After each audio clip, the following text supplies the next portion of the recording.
A launch title for the original Game Boy, Super Mario Land was the first Mario game made without the involvement of Shigeru Miyamoto, becoming noteworthy for its differences to the main series. Koopa Troopas would explode on impact, and Fireflies would give Mario the Super Ball power-up over the traditional Fireball. The Mushroom Kingdom was replaced with Sarasa Land, a kingdom that takes inspiration from the likes of Egypt, Easter Island, and ancient China. This thematic departure saw Mario matched against Sphinx, Easter Island statues, and Chinese vampires. You could say this game helped inspire the direction later taken by Super Mario Odyssey. The inclusion of shoot-'em-up stages were also a novelty which made the game stand out from those that had come before it. By Mario standards, Land is basic and short but holds up thanks to tight level design and a soundtrack that is among the catchiest in the series.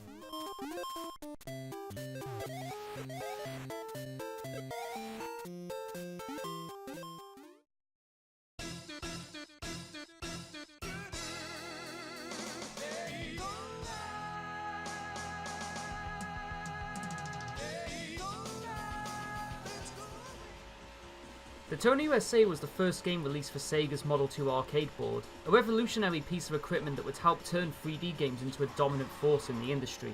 Yu Suzuki's decision to source military-grade equipment for game development ultimately saw the industry gain mass-producible texture mapping chips, making 3D games more accessible.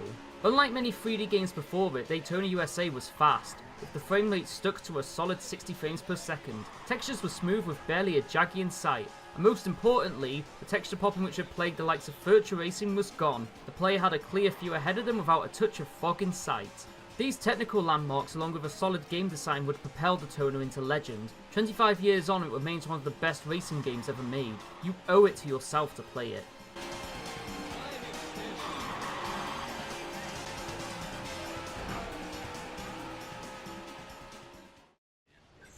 Sam, back up! You're moving too far forward. Don't worry.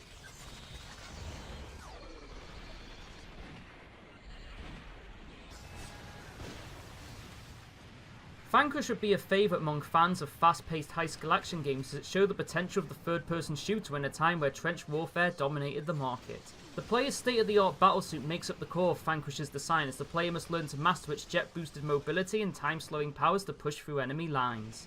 Turtling is not welcome as the unrelenting robot soldiers will push up and flank your line if you spend too much time in cover. Assertion is the name of the game. These mechanics combined with flippant storytelling goes itself to a game designed to excite and thrill players first and foremost. Vanquish is excellent and dutifully pays respects to the games and anime that inspired its creation. In a market crowded by slow-paced action games, this is an alternative you don't want to miss.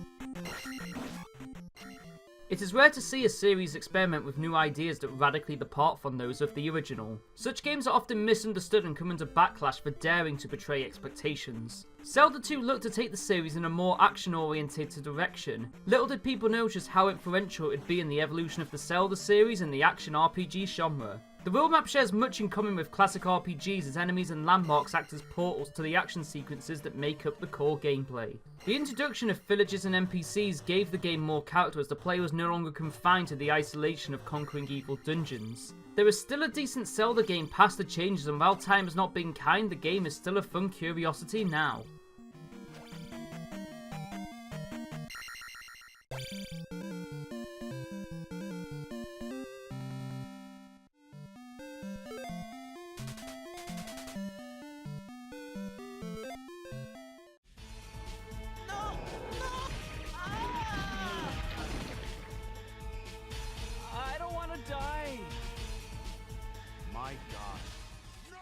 The end of the 90s saw dramatic shifts in the gaming landscape. Arcades entered a hard decline as consoles rapidly closed the gap between them. With arcades dying, the industry found a new home by offering action-packed thrill rides to cinema goers. It was this market who The House of the Dead would be made for. House of the Dead 2 built upon its predecessor and quickly found popularity thanks to a skillful but accessible simplicity which rewarded those who rescued civilians and discovered hidden paths. Despite its lack of depth and awful voice acting, House of the Dead 2 still holds up today off the sheer excellence of its execution alone. There are very few rail shooters as fast, accessible and thrilling as House of the Dead 2. It is a charming game and one which will continue to be played by shooter fans for years to come.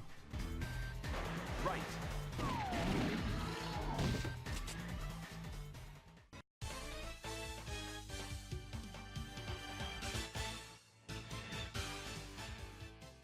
The curse on him.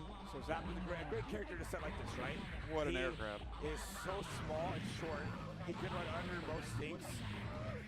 Yeah, both these characters get some Following their renaissance period at the end of the 90s, fighting games had entered a dark age. Many followed the Street Fighter formula of multinational fighters taking each other on in martial arts bouts, and the market had grown tired of it. Guilty Gear would give the genre a much needed shake-up with a cast of fantastical and unorthodox warriors whose emphasis on visual flair and style in battle would become a pillar of the anime fighter genre. Guilty Gear was more than just anime. The game was a love letter to rock and metal music, containing a slew of references to musicians, bands, albums and songs. This musical adoration sits front and centre with Guilty Gear. X2 is an incredibly well-polished and inventive game, becoming an inspiration for the entire genre. If you're a fan of fighters, then X2 is essential. Facing game. Tanaka knows that Mahoko needs to get in, and he does so very well. Overhead, nice blocks on the low, but now here's the pressure here. Mahoko takes out his burst with the wow dolphin. It's a dolphin.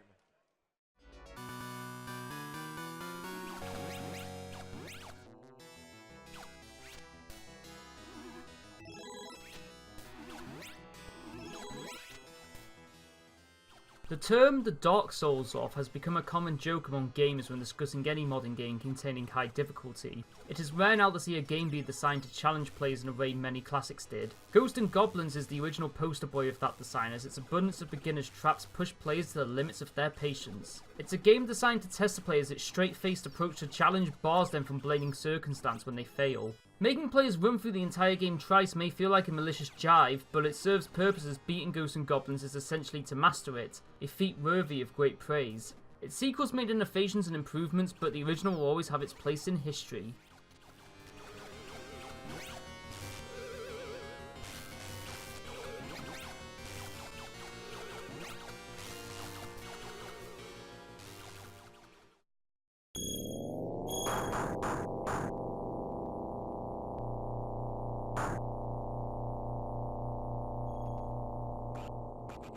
It has always been a common practice as children to take our toys and make our own games out of them. In 1991, someone at Codemasters came up with a brilliant idea. What if we take our toys and make games out of them? Jokes aside, it was a brilliant concept that turned the racing genre on its head at a time where many were sorted to copying arcade games. Micro Machines centered around outdriving your opponent and taking them off the screen, putting the design focus squarely on the multiplayers. Players could fight it out for the track in a series of heated tug-of-war battles. Despite its age, Micro Machines isn't too far detached from the structure and accessibility of many modern indie titles and was certainly a huge influence in their evolution. If you haven't played Micro Machines, then you've certainly played something that took inspiration from it.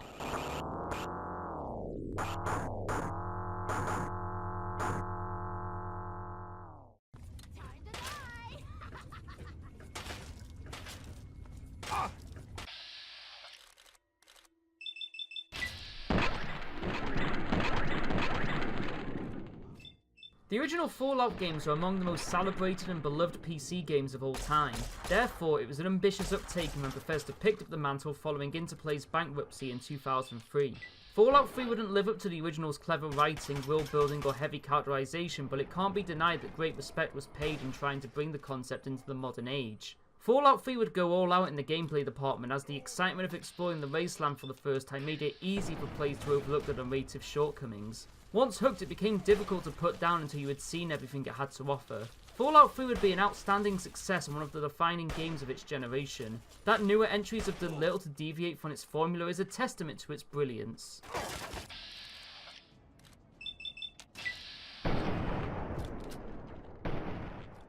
Get ready.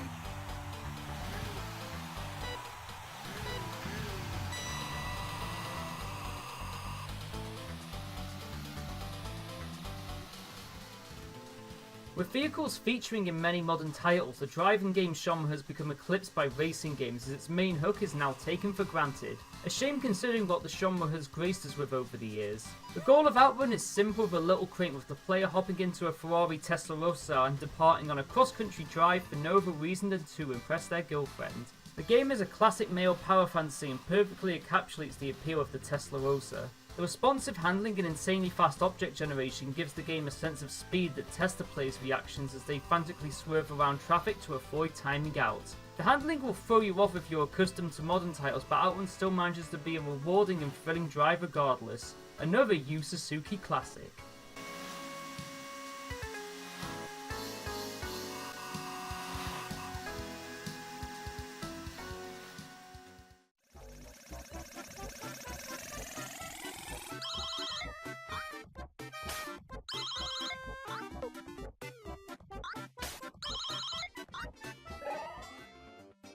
When discussing classic Disney games from their grace period in the late 80s and early 90s, many are quick to talk about the likes of DuckTales, Castle of Illusion and Aladdin, but few speak of Sega's Crackshot.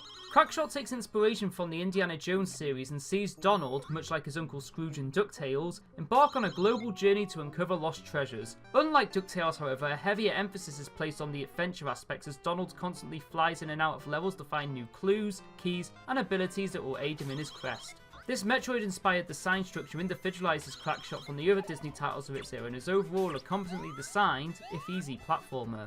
If you enjoyed the progression structure of Metroid but prefer your games linear, then this is definitely one for you. A real gem.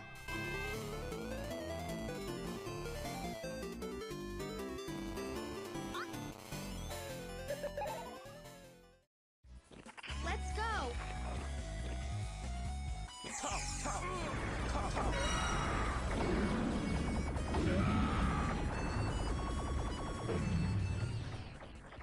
Originally a Japanese N64 exclusive, Sin and Punishment quickly became a darling among import enthusiasts as they got to experience what would retroactively be considered one of the N64's finest titles. Sin and Punishment can be breezed through in under an hour on easier difficulties, but there is an undeniable excellence in its execution and presentation. Influence from manga such as Akira and Gaiva can be felt throughout the game's plot and art direction. The game design demonstrates Treasure at their absolute best as they characteristically innovated with and pushed the N64 in ways very few could. Sin and Punishment sits as an admirable example of what can happen when you give a studio the freedom to create the game they want to make. May it forever sit as an example of why a game's value should be determined by the strength of its experience and not the amount of playtime it can offer.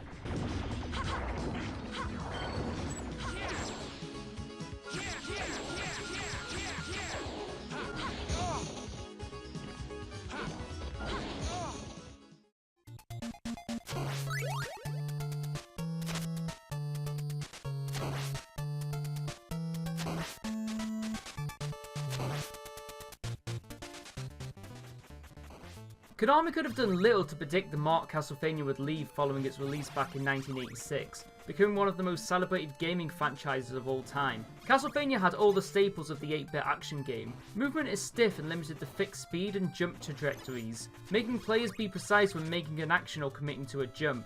Hitstun sees the player knocked backwards on contact, a major annoyance should the player be pincered or placed next to a pitfall. These limitations bound the player to strict rules as they expected to overcome an army of monstrous enemies who are far more mobile than Simon Belmont could ever be. The punishing difficulty drives players to the kind of frustration that keeps them coming back for more. Castlevania is one of the forefathers of action game design and a key influencer in the genre.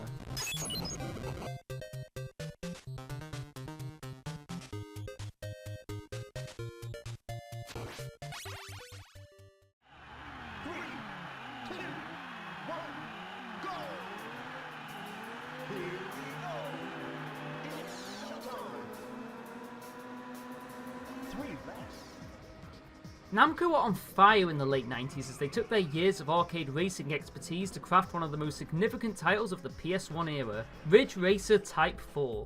R4 would take everything that came before and improve on it with confidence, blowing previous efforts out the water. The bonus disc containing a 60 FPS version of the original Ridge Racer was a testament to Namco's mastery of the PlayStation hardware, as they crafted what was a gorgeous game for its time, not only in visuals but also in presentation, art and music. The vehicles handled tightly, giving a real sense of speed and control as you shot around corners with the series' trademark drift mechanics. For all the potential Ridge Racer had, R4 would be the game to capitalize on it, delivering what is still the definitive Ridge Racer experience.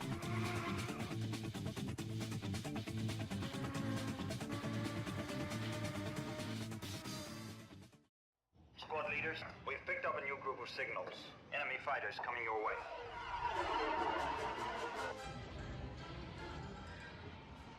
The term system seller is an accolade given to very few games. While any good game is an incentive to purchase a gaming system, very few games can be the reason to buy a gaming system, let alone one that was widely written off by many as an unsophisticated kid's toy. Jaws hit the floor when Rogue Squadron 2 was revealed, as it turned the GameCube fun of passing interest into a must-have piece of hardware. Many games had attempted to capture the look and feel of the original Star Wars films, but none had managed to replicate Hoth or the Death Star on this level. It was a graphically outstanding game and still looks good today. Factor 5 had already proven their ability to make fun and engaging aviation games, and Rogue Squadron 2 had been no exception. It was everything a Star Wars fan could ask for.